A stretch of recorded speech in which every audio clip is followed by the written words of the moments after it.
Alright everyone, hey, we're going to do a quick sound check. Give us a couple of minutes and we'll get started.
Alright, hello everyone and welcome to Natural 20. This is a D&D show featuring some of us JP mods. Most of you are probably here either because you know us or because you saw the roleplay tweet. So yeah, I'm Imagine42. You've probably seen me in chat. You can blame me for anybody who gets, well, banned, because that's what I do. Alright, so let's quickly introduce who we've also got. We'll get them into the added as webcam. So let's start off with Darth. Go ahead and introduce yourself.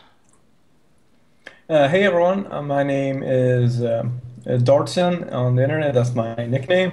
Real name is Adnan Dervishich. I'm a Swedish guy in my early 20s. I do some work for Complexity. I used to host a show called MOBA Weekly.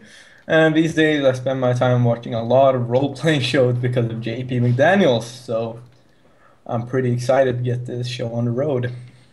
Should I introduce my character too, or do we do that later? We'll get to that. So Okay. so just keep that to yourself. I'm just trying to get your camera in here. Okay. Alright, there we go. Let's move you down into your appropriate place. That's my roleplay experience. I also play some Rogue Trader, and for D&D I played some 2.5 before, but this is my first time playing 3.5, so excited to try out a new system. It's straight 3.5, anything goes, weird classes, weird races. This should be quite interesting. We're all very special individuals. Alright, Sigan, you are up next. Yes, hello, my name is Sigan. Some of you might know me as the Sigan. I'm also a moderator from JP. Very huge fan of the roleplay series, all of them actually. Don't do anything special except for mod for JP really. I play games and that's it. Cool. And lastly, I think you may have put the wrong Twitter down here, but alright, go ahead. Lastly, the other Daniel. I say that because my name's also Daniel, so go ahead. My name is Daniel Langworthy, and my Twitch username is Daniel_Guru. I'm also a moderator for JP.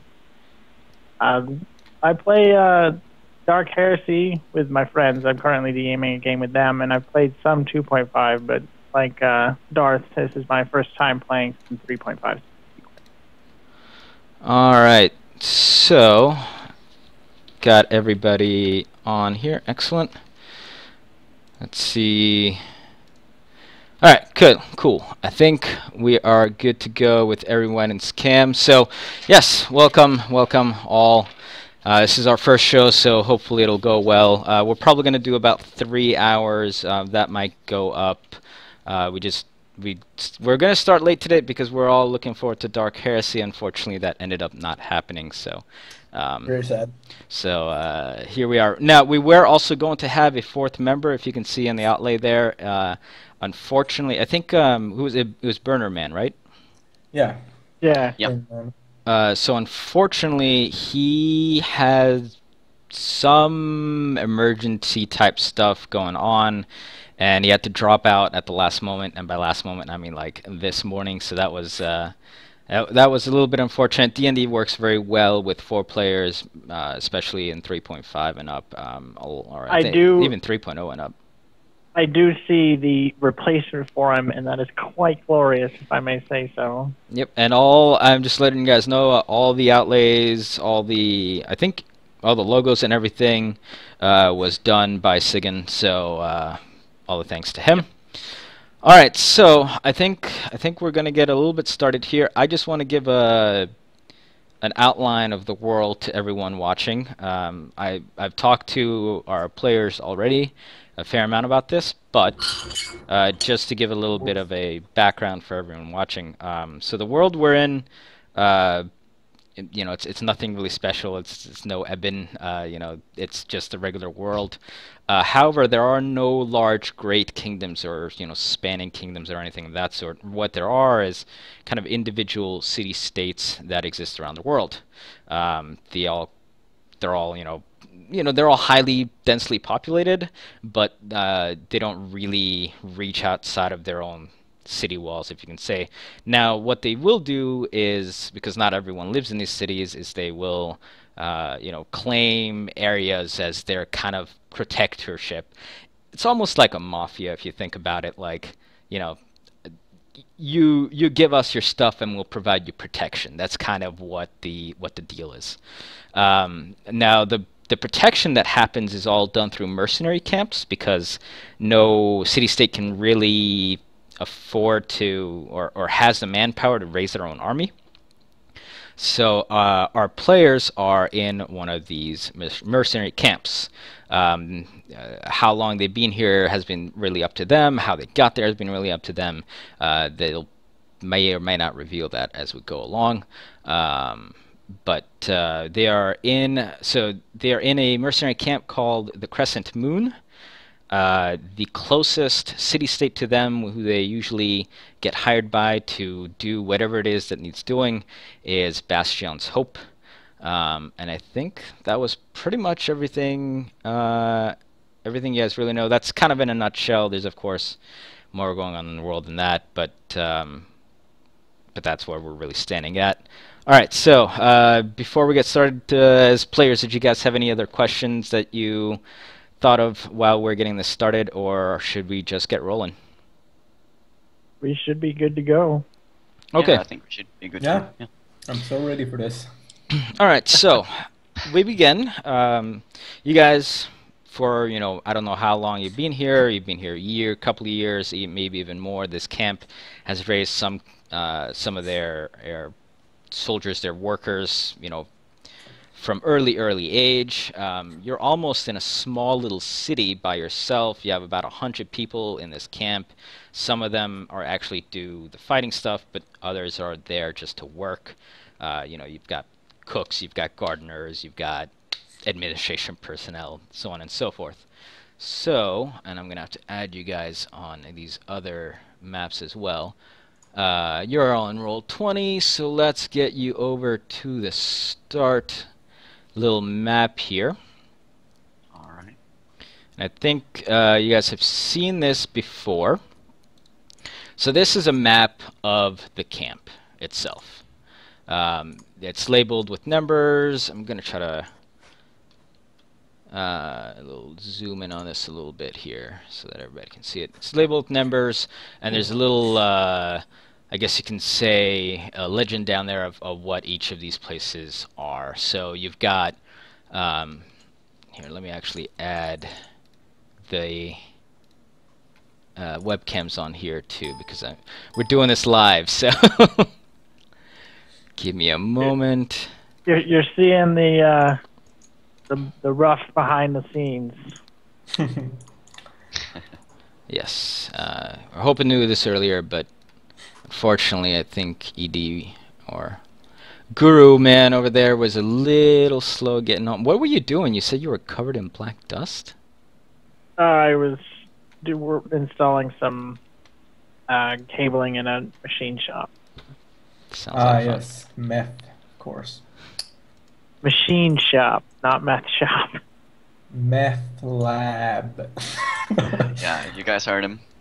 All right, Yeah, so exactly. so the general gist is that this morning, as you woke up, you all found a note under your door that said, assemble at about 7 p.m. in front of the administration tower. Now, you've woken up a little bit earlier than that, so you do have some time to go and do whatever it is you really want.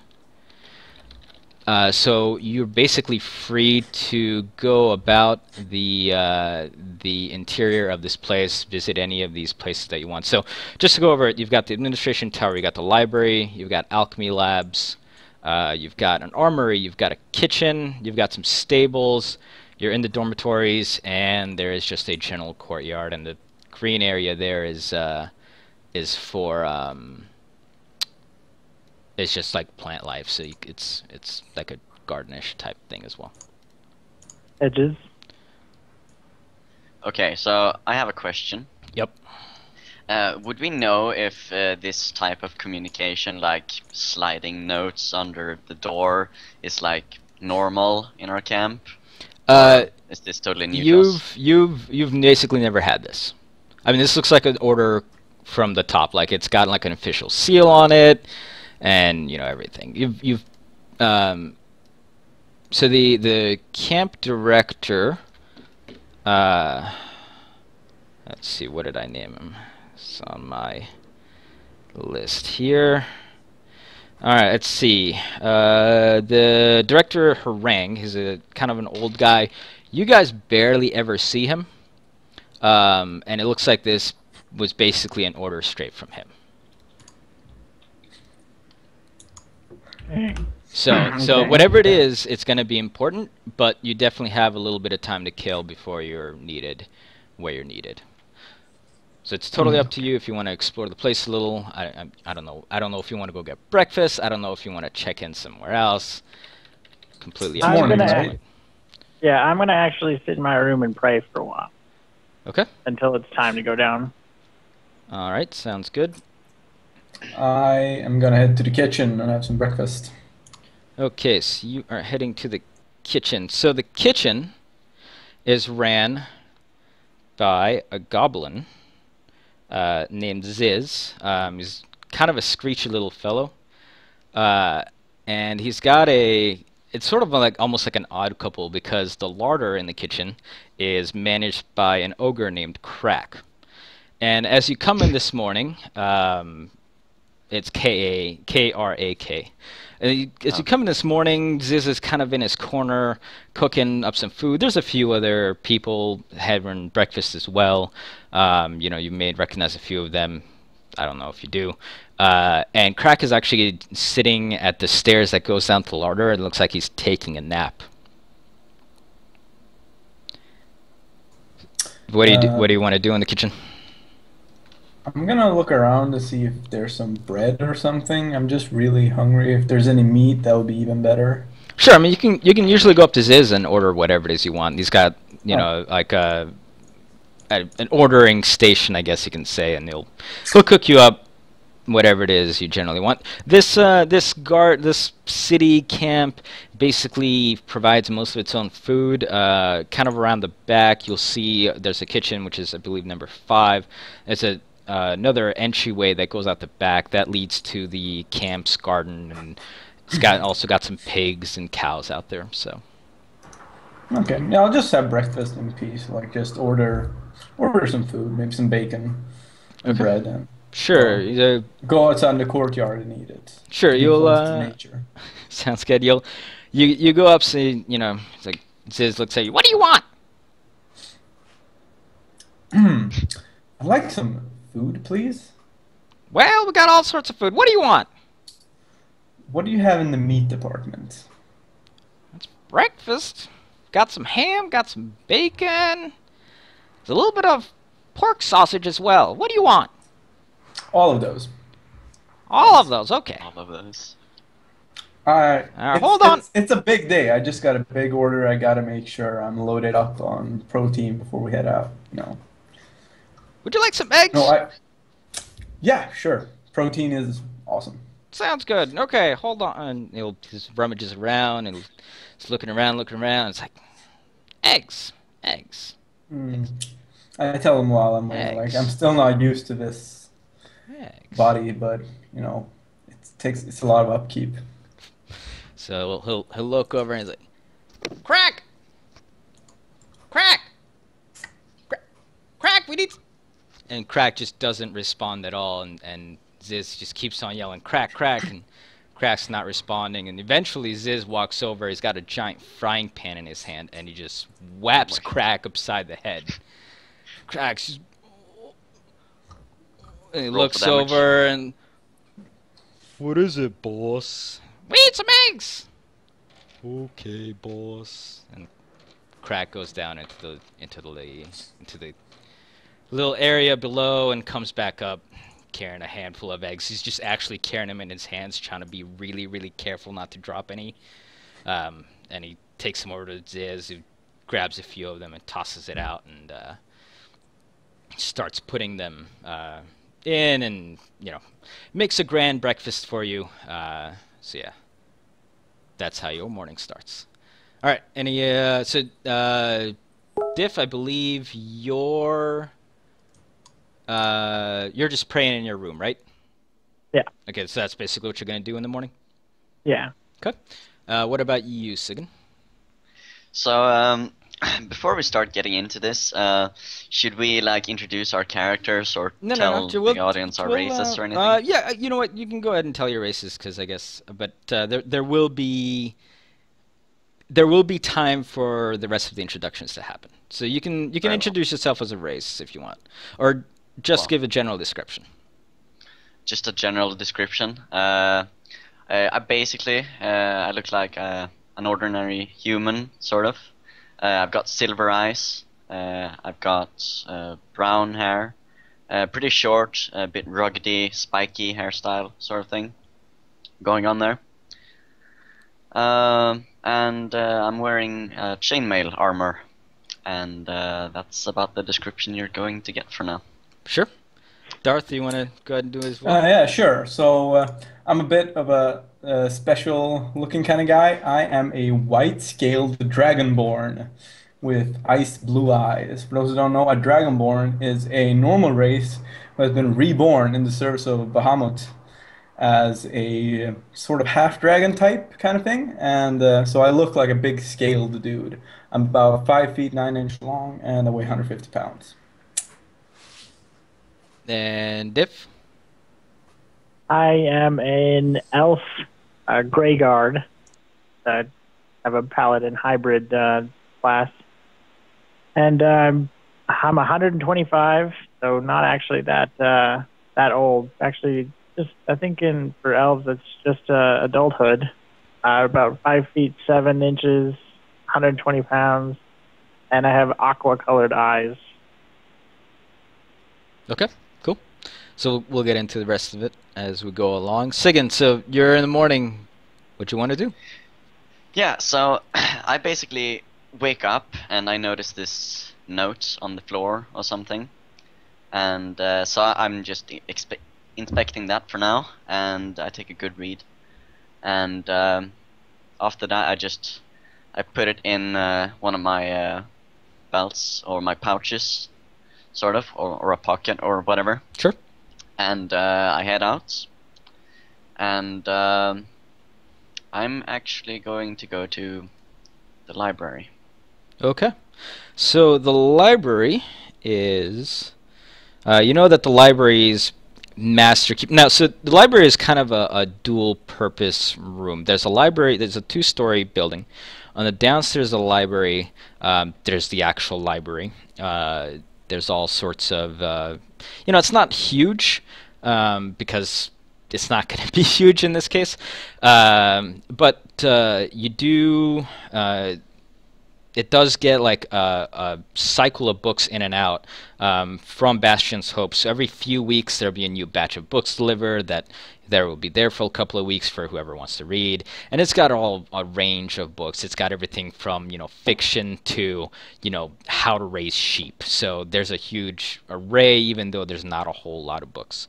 The library now on the second floor, it's actually got it's kind of set up like a temple, but there's basically a small section for many of the different like major gods. So there's Cord, there's basically any god you can really think of. It's got a little altar there for people to come and pray. So it's possible that you end up being there as well, Diff, but you can also pray in your room. That's fun. The library is led by librarian Doan. He's a kind of skinny, scrawny, not elf, but just skinny, scrawny human guy. And as you walk into the library, it's really early in the morning. There's not going to be a whole lot of the people in the library yet.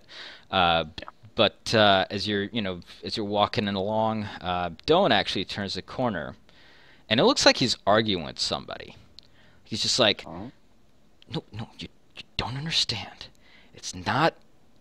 And then he'll pause, and it sounds like somebody's talking back to him. It's like, but look, if we take it and we put it over there, then and he's completely lost in thought, and then he suddenly looks up and his eyes go wide and just like, oh, good morning. I didn't expect anybody over here. What can I do for you?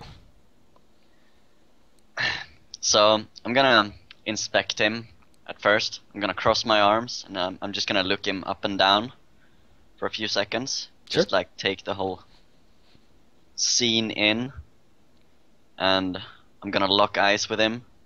I'm gonna say, good morning. So, you may have seen me here before. I've been in this camp for a few years now. Yes, and yes.